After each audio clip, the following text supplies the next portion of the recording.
పిల్లలకి 9వ ఏట నుంచి 8వ ఏట నుంచి నేర్పాల్సింది ఏమిటో తెలుసా? ఇవాళ తల్లిదండ్రులకు కూడా ప్రత్యేకంగా చెప్పాలమ్మా.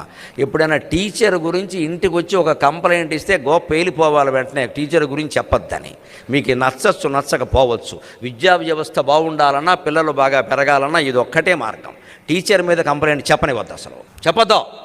నోరు మూసుకొని చదువుకో, అంతే.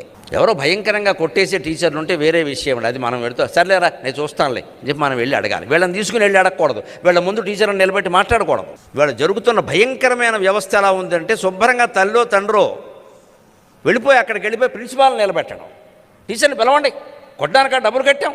ఇలా మా నాన్న మా అమ్మ మాట్లాడకపోవడం వల్ల ఇవాళ ఇన్ని వేల మంది ముందు నేను మాట్లాడగలుగుతున్నాను. నమస్కారం మీకు అందరికీ, నమస్కారం. 6వ తరగతిలో మా మాస్టర్ ఒక ఆయన నన్ను కొడితే ఇంటికి వెళ్ళి చెబితే ఏ చెంప మీద కొట్టాడని మా నాన్నగారిని అడిగి 2వ చెంప ఆయన బగల కొట్టాడు. ఇంటికి వచ్చి చెబుతున్నావా అని. మళ్ళీ అప్పటి నుంచి ఎప్పటి వరకు ఏం చేసినా ఎవరికి చెప్పుకోలేదు, కొడతారేమో అని. తండ్రి ఇచ్చిన ట్రైనింగ్ అటువంటిది. టీచర్ మీద నేరం చెబుతున్నావు నువ్వు, ఇది శతకం. నచ్చదు, ఈవేళ అసలే నచ్చదు చాలామందికి. ఆ టీచర్లు ఏమన్నా గొప్పవాళ్ళే ఖచ్చితంగా. మనం వీడికి నేర్పాలని పిల్లాడికి ఖచ్చితంగా, మన పిల్లడదే తప్పది.